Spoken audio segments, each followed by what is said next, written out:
So today, I am with my very own Toyota Paseo.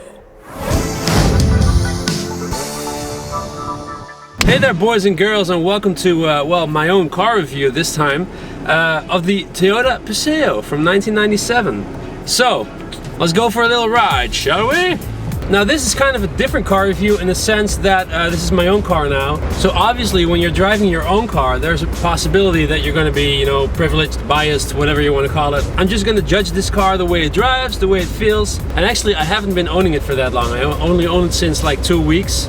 So even though we did do a big road trip in it already, I haven't really driven the car for that long. So anyways, Toyota Paseo. Let's start off with a few facts. First of all, this car was built from 1991 till 1999. Actually, it was called the Toyota Cynos or Cynos in Japan and other regions. Over here, we just call it the Toyota Paseo. So this car was loosely based on the Toyota Tercel and actually also shared its platform with the Toyota Starlet. So many parts that are for the Tercel or Starlet are actually compatible with the Paseo. Ha! There's the sun! So I'm not wearing my shades for nothing and looking like a douchebag.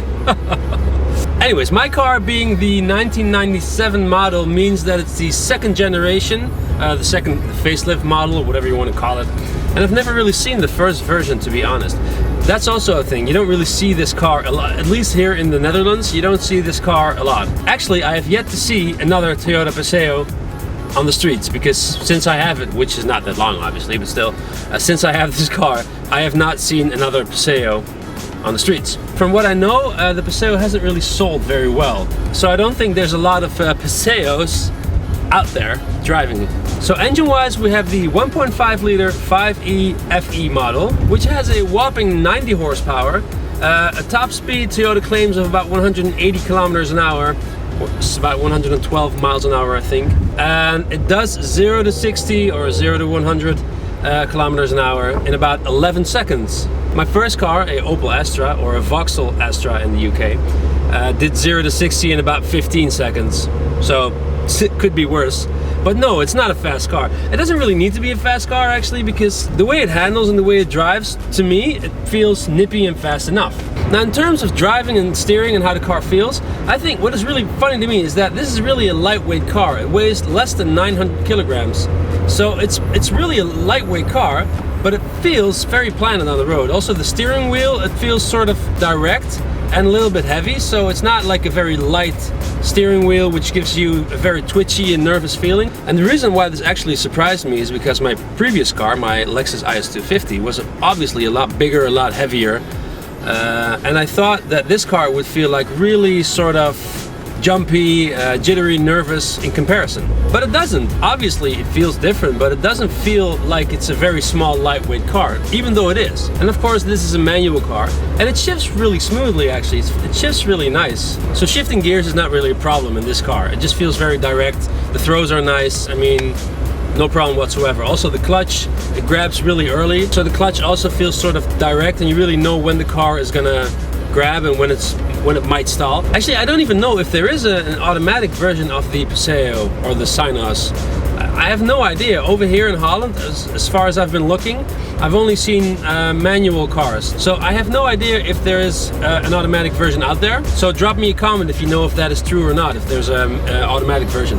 And actually, going back to the steering, obviously I'm not going to be racing this car because it's not the kind of car that you want to be racing in. But if you want to like take a corner a little bit faster than normal, you could do that in this car. I mean, it doesn't handle bad at all, honestly. And in terms of reliability, these older Toyotas, they are sort of known to be pretty reliable. And they're not, I'm not saying they're bulletproof, like in a way, nothing ever will go wrong. I'm not saying that. But in terms of reliability, on average, these cars are pretty damn reliable. Obviously, you need to maintain your car. If you're not going to maintain your car, if you're not going to service it, then anything can happen. Oh, I'm behind a student driver. What is the thing with student drivers that they have to go so slow always? I mean, I know they're not going to be breaking the speed limit, but doing 30 where you're supposed to do 50? Come on, guys. And in terms of practicality, this is actually an interesting point to mention because we just took it on vacation for a week. and we took a lot of stuff with us. So obviously we're only 2 people, we don't have kids.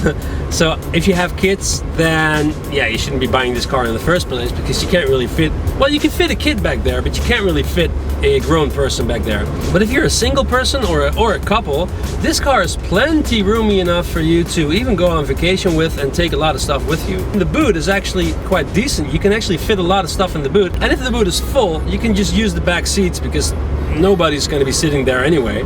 So that's what we did. Moped. Yeah, we have the CBR over here, which is the driving academy if you're trying to get your driver's license, or if you're trying to get your moped license, because in Holland you need to have a license for driving a moped. I never owned a moped, by the way.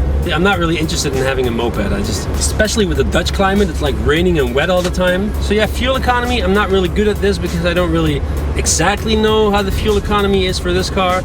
But from what I've heard, it's not really that bad. If you want to drop me a comment about fuel economy, if you know more about that, if you have better numbers for me, then just drop me a comment and tell me what is the fuel economy for this Toyota Paseo. Right now I have half a tank of gas, and the last time I actually fueled up for gas was in France. And let's talk about comfort for a little bit. For example, compared to the other coupe that I owned, the Hyundai Tiburon, a Hyundai Coupe, that was less comfortable than this, but that could also have to do with the fact that I had low profile tires on that car, and on this car I don't have low profile tires, so I guess that makes somewhat of a difference, obviously. And it doesn't have a lot of gimmicks. I mean, it's very basic. It doesn't have air conditioning, it doesn't have built-in navigation. It's a 90s car, come on guys. I mean, if you want gimmicks, if you want a lot of technology, then you shouldn't buy a 90s car like this. So now obviously the question remains, are there things that I don't like about this car?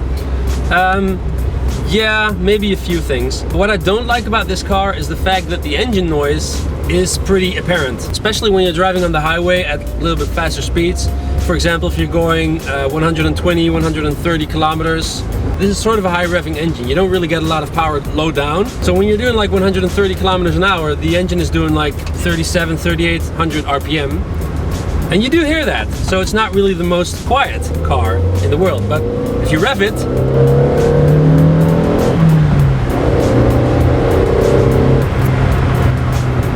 does go. So yeah, that is kind of a con for this car. So driving on the highway, it's not really that quiet. We're actually at Jody's work now, and that is sort of a coincidence because I wasn't planning on, whenever I do a car review, I just drive around randomly. It's not like I'm actually planning a specific route or anything. But somehow I ended up at her work. This parking lot is so empty. There's a lot of space here. Yeah, I see the beater. I'm gonna park the car next to the beater so I can do like a comparison between the two. That's funny. By the way, for people who don't know my channel, we have a second car. We call it the Beater, and it is a Kia Pride. And it's Jody's car. So, oh yeah, another thing that is interesting to mention while I'm doing this car review, this is a coupe. A coupe, so you don't really have that much visibility all around, and it's not too bad. Actually, I can see around me pretty well, but when it comes to reverse parking, it's a little bit hard because you can't really see very well where the car ends. So yeah, Kia Pride next to me. Yeah.